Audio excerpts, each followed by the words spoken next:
Hello everybody, welcome to my channel.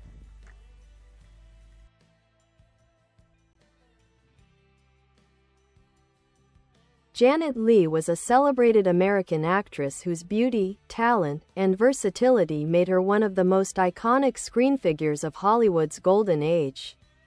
Born Jeanette Helen Morrison on July 6, 1927, in Merced, California, she was discovered by actress Norma Shearer while working at a ski resort. This chance encounter launched a film career that would span more than 5 decades. Leigh made her screen debut in the late 1940s, quickly rising to fame with a combination of wholesome charm and dramatic skill. Some of her early standout roles included films such as Act of Violence, 1948, Little Women, 1949, and Angels in the Outfield, 1951. Her ability to balance innocence with emotional depth made her a favorite among directors and audiences alike. Her most iconic role came in Alfred Hitchcock's Psycho, 1960, where she played Marion Crane, a secretary whose fateful decision sets the film's chilling events into motion. Though her screen time was relatively brief, her performance, and the infamous shower scene, became legendary in film history. For this role, Leigh received a Golden Globe Award and an Academy Award nomination for Best Supporting Actress. Throughout the 1950s and 1960s, Jeanette Leigh appeared in a wide range of films including Scaramouche, 1952, Touch of Evil, 1958, with Orson Welles and Charlton Heston, and The Manchurian Candidate, 1962, where she starred alongside Frank Sinatra. Her ability to thrive in both noir thrillers and light-hearted comedies showcased her wide-ranging talent.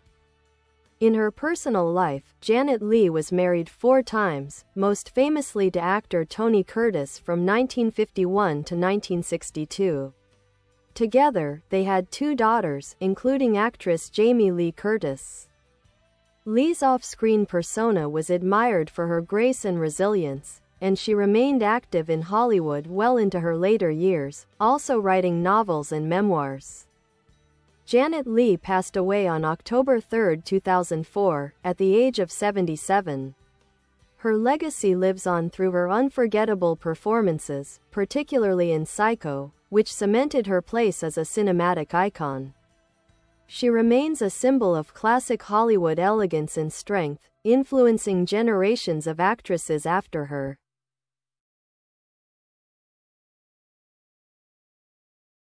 Following her breakthrough in the late 1940s, Jeanette Leigh became a staple of MGM's star roster, often cast in wholesome or romantic roles that played to her girl-next-door appeal.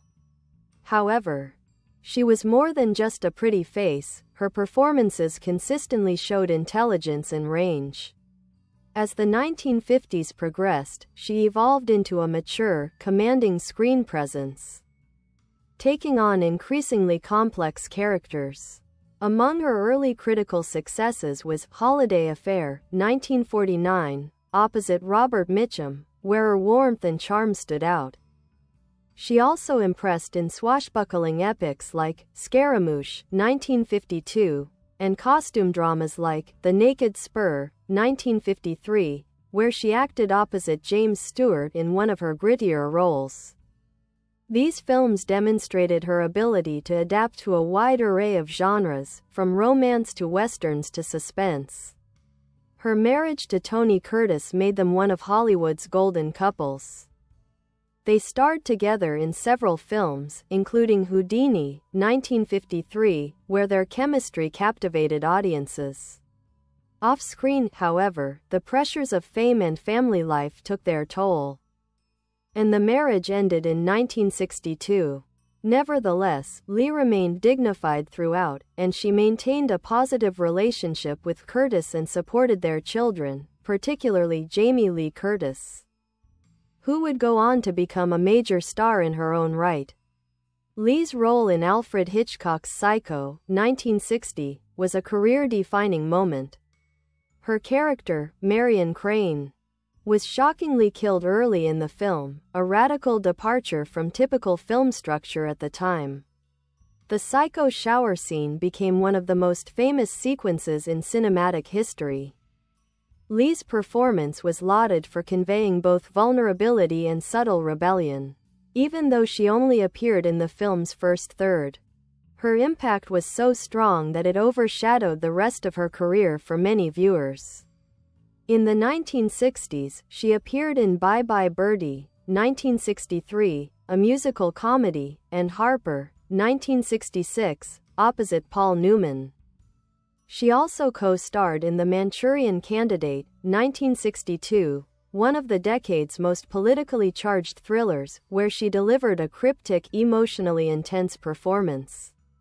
By the 1970s, Leigh began stepping back from Hollywood, choosing to focus on writing and family. She authored several books, including a well-received memoir titled There Really Was a Hollywood, 1984, which reflected on her experiences as a woman in a male-dominated industry. In addition, she penned novels, including House of Destiny and The Dream Factory, showcasing her talent beyond the screen. In her later years, she made occasional appearances in film and television. Notably, she co-starred with her daughter Jamie Lee Curtis in The Fog, 1980, a horror film directed by John Carpenter, linking two generations of scream queens. Leigh continued to attend film festivals and retrospectives, always gracious and generous in interviews, and remained beloved by fans of classic cinema. Janet Leigh's death in 2004 was mourned throughout the film world. She left behind a powerful legacy, a portfolio of diverse and memorable performances, a trailblazing path for actresses in Hollywood, and a continuing presence through her family's contributions to film. Her elegance, intelligence, and strength both on and off screen continue to inspire film lovers and artists alike. As Janet Leigh's career and legacy are examined in greater depth, her place in Hollywood history becomes even more meaningful, not only because of her individual achievements but because of the era she represented and helped shape. Transitioning through the golden age, Janet Leigh's early success coincided with the final years of the studio system, when actors were contracted to major studios and groomed for stardom. Leigh, signed by MGM in 1947, quickly became a reliable and bankable actress. The studio capitalized on her fresh-faced beauty, casting her in romantic dramas and family-friendly fare. Yet even in these early roles, Leigh brought nuance and emotional intelligence, qualities that set her apart from many contemporaries. What truly distinguished her, however, was her ability to grow with the changing film landscape. As the studio system declined in the 1950s and films began to explore more complex and adult themes, Leigh transitioned from ingenue to serious actress with poise. Her performances in films like Safari, 1956, Rogue's Regiment, 1948, and Touch of Evil, 1958, where she acted opposite Charlton Heston and under the direction of Orson Welles, revealed a woman capable of strength, vulnerability, and psychological depth. Style and public image. Janet Leigh was not just a movie star, she was also a fashion icon. Throughout the 1950s and 60s, she was a regular presence in fan magazines and on red carpets. Known for her elegance, she was frequently listed among Hollywood's best-dressed women and worked with some of the top designers of the day. Her wholesome image and impeccable style contributed to her enduring popularity, especially with American audiences who admired both her outer grace and her inner dignity. Later career in writing. In the 1970s and beyond, Leigh shifted her focus from acting to writing and activism. She authored several novels: House of Destiny, 1996, a historical novel set in the entertainment world; The Dream Factory, 2002, which offered a behind-the-scenes look at Hollywood's golden age through a fictional lens; her memoir, There Really Was a Hollywood, published in 1984, became a bestseller and provided candid reflections on her career, personal life, and experiences as a woman in a male-dominated business. It revealed her intelligence, wit, and thoughtful perspective on fame, art, and identity. Mother and mentor Leigh was immensely proud of her daughter, Jamie Lee Curtis. And their bond was deep and enduring. When Jamie followed in her mother's footsteps and became a star in the horror genre with Halloween, 1978, critics and fans alike noted the symmetry. Two generations of actresses defined by iconic horror performances.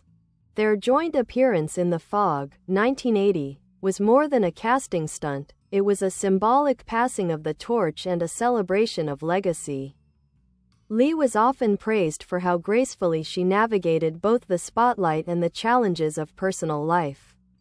Despite the public nature of her marriage and divorce from Tony Curtis, she consistently avoided scandal and maintained strong relationships with her children and colleagues. Recognition and legacy. In addition to her Golden Globe and Oscar nomination for Psycho, Leigh received numerous honors throughout her life. In 1996, she received a star on the Hollywood Walk of Fame, recognizing her contributions to motion pictures. She was honored at countless film festivals and retrospectives, often appearing in person to discuss her work and share memories. Leigh also supported film preservation efforts and was vocal about the importance of remembering and respecting Hollywood's history. Jeanette Leigh died on October 3, 2004. In Beverly Hills at the age of 77, due to vasculitis. Her passing was widely mourned, and tributes poured in from around the world. Today, Jeanette Leigh is remembered not only for her indelible role in Psycho but as a symbol of enduring Hollywood elegance, a performer of great depth, a woman of grace and resilience, and a pioneer who helped shape the arc of 20th-century American cinema.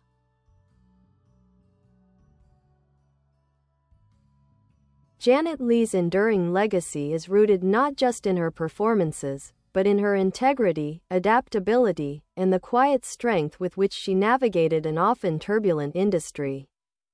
To appreciate her full impact, it's important to consider the subtle but significant ways in which she influenced the roles of women on screen and helped usher in new cinematic trends. A woman ahead of her time throughout her career, Leigh portrayed characters who reflected the evolving roles of women in society. In her earlier films, she often played the idealized American sweetheart, honest, loyal, and graceful. But she began to challenge those stereotypes in the late 1950s and early 1960s. Her role in Touch of Evil, 1958, was groundbreaking. As Susan Vargas, she portrayed a newlywed caught in a nightmare of corruption and drug violence on the U.S.-Mexico border. The film, known for its gritty realism and unorthodox cinematography, gave Leigh one of her most emotionally harrowing roles. She held her own against powerhouses like Orson Welles and Charlton Heston, proving she could thrive in darker, more psychologically complex material. Then came Psycho, 1960, where her performance as Marion Crane was a radical shift. Marion is introduced as a conflicted woman who steals money to change her life. Leigh's portrayal brought empathy to a morally ambiguous character, not a femme fatale, not a victim, but something more nuanced. She made audiences care about Marion, which made her shocking murder all the more devastating. Her death halfway through the film broke narrative conventions and altered the structure of horror and suspense forever. Critical reevaluation and cultural influence over time. Film scholars and critics have come to view Leigh as more than just a Hitchcock muse. Her work is now seen as a bridge between classic Hollywood storytelling and the more daring, psychologically layered roles that would emerge in the 1970s and beyond. Leigh's work in The Manchurian Candidate, 1962, for instance, has been re-examined for its cryptic and intriguing portrayal of romance in the shadow of political paranoia. Her dialogue with Frank Sinatra in that film has inspired speculation and symbolic analysis, showing how she brought unexpected complexity even to brief roles.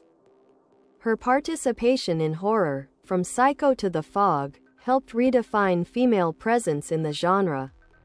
Unlike many actresses who were reduced to victims or love interests, Leigh's characters had agency, internal conflict, and emotional range.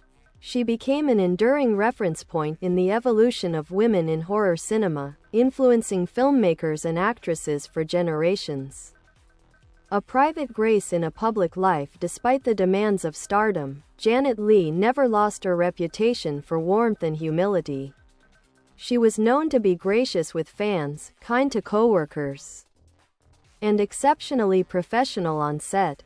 In an industry rife with scandal and excess, Leigh maintained her dignity throughout her life, a quality that made her beloved even beyond her film roles. She also had a lasting love for the craft itself. She once said, "I don't want to be remembered as someone who just made movies. I want to be remembered as someone who helped make them better."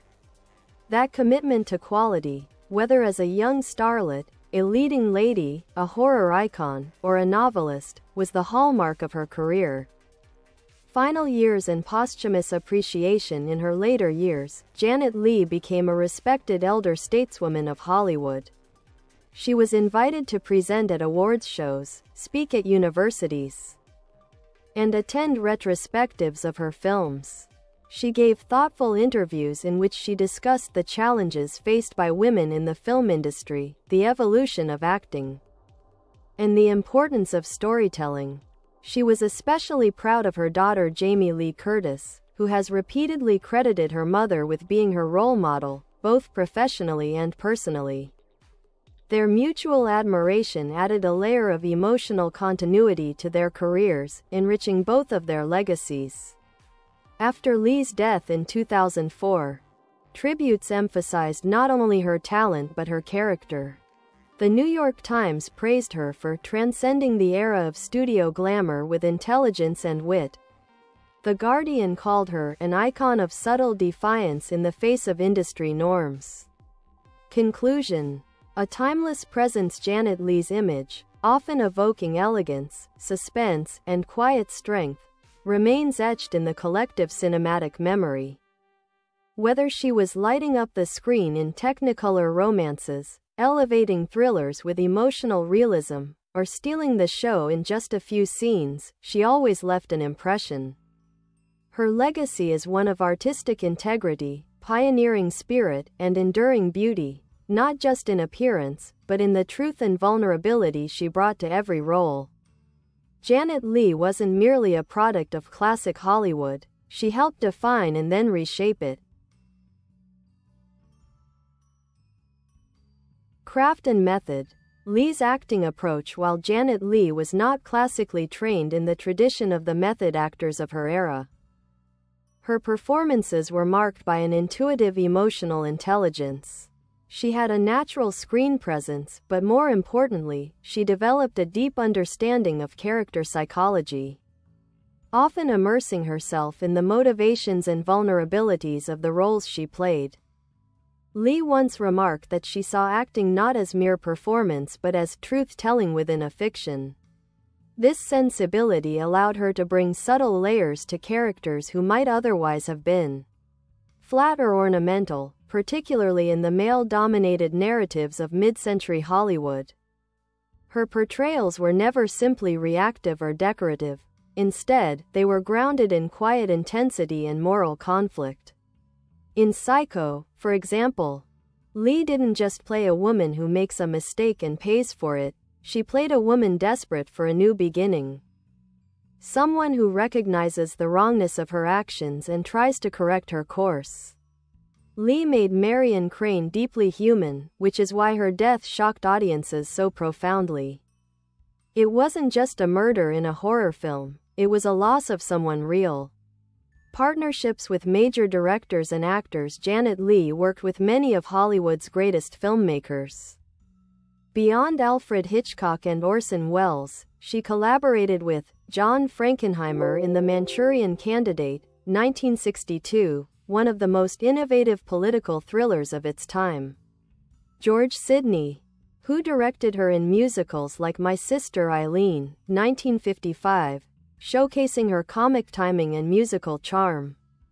Anthony Mann, known for directing tense westerns and noir thrillers, gave her some of her earliest serious dramatic roles. Her co-stars included not only Tony Curtis and Frank Sinatra but also legends like James Stewart, Paul Newman, Robert Mitchum, and Charlton Heston. Yet, she never allowed herself to be overshadowed. In ensembles or male-led stories, she stood out for her intelligence, restraint, and emotional clarity. Influence on horror and suspense. Though Leigh made her name in a range of genres, her impact on horror and suspense is especially profound. Before Psycho, horror was largely relegated to gothic tales or creature features. Hitchcock's film changed that, and Leigh was at the very center of it. The shower scene is more than just a technical marvel. It's an emotional rupture, made haunting by Leigh's fear and vulnerability. Later, in The Fog, 1980, Leigh returned to horror.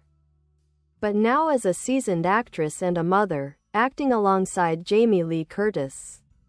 This casting, while fan-pleasing, was also symbolic. It linked old and new generations of horror and demonstrated Leigh's willingness to reflect on her own cinematic legacy. Beyond the screen, intellectual and creative interests. Jeanette Leigh was deeply literate and curious, with interests that extended far beyond the film world. She studied music and psychology in college before entering the movie industry and maintained those passions throughout her life. Her writing, particularly her fiction, was an extension of her storytelling instincts. Her novels explored themes of ambition, betrayal, and fame, mirroring the backstage dramas she often witnessed firsthand. In interviews and lectures, she often spoke about the moral responsibilities of public figures and the emotional demands of acting. She was thoughtful and articulate, unafraid to speak out about the challenges faced by women in Hollywood, especially during the studio era. Recognition and continued cultural presence. While Psycho remains her most famous work, Leigh's broader body of work has continued to gain appreciation in the decades since her death. Film historians often cite her as one of the actresses who helped transition Hollywood from the glossy fantasy of the 1950s to the darker, more character-driven cinema of the 1960s. Institutions such as the American Film Institute and the Academy have included her performances in retrospectives and tributes. Her legacy is frequently referenced in academic texts on Hitchcock, gender in film, and genre studies. She has also remained a fixture in popular culture.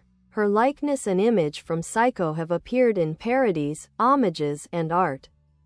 Documentaries about Hitchcock often center her as a key figure. Jamie Lee Curtis has paid tribute to her mother in interviews, speeches, and even in costume, once dressing as Marion Crane for Halloween.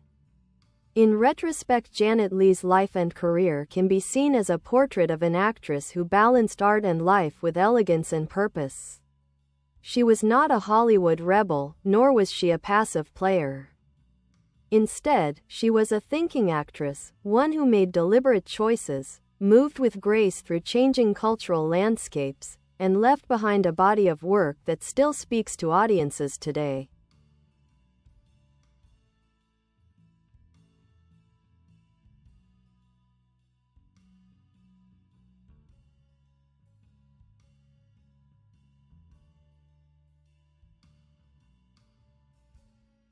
Her contribution to cinema is not just measured by box office success or awards, but by the sense of truth, dignity, and complexity she brought to her characters, and by the lasting impression she left on generations of viewers, filmmakers, and actors. Jeanette Leigh wasn't just a star, she was a storyteller, an icon, and an artist whose influence continues to echo across time. Roots and Reinvention. From Jeanette to Janet. Born Jeanette Helen Morrison in Merced, California, on July 6, 1927. Janet Leigh grew up during the Great Depression in a modest, working-class environment. Her parents moved often, and she was an only child. Though her upbringing was not glamorous, she was academically gifted and musically inclined, studying piano and even skipping several grades in school. Her transformation into a Hollywood star began almost by accident. While attending the University of the Pacific, a photo of her taken at a ski resort, passed on to actress Norma Shearer, landed in the hands of MGM executives. Within months, she was offered a contract and given the name Janet Leigh, marking the start of her unlikely journey from college student to screen star. That story, of a regular girl from Stockton being plucked from obscurity and elevated to stardom, added to the allure that surrounded her. But what makes Leigh's story truly compelling is not the discovery, but how she shaped her own destiny once she arrived. Hollywood. During her rise, Leigh entered the film industry during a pivotal transition. The late 1940s and early 1950s saw a tension between the fantasy-driven studio system and the growing demand for realism and adult themes in cinema. Actresses of that time were often boxed into types: the femme fatale, the wholesome ingenue, the matron, or the glamour girl. Leigh managed to avoid these limitations. While she was certainly cast for her beauty, she infused her roles with genuine thoughtfulness and personal restraint. Unlike many of her peers, she wasn't overtly theatrical. Her power came from stillness, from the quiet choices she made, often in her eyes, her posture, her hesitation.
Bye bye.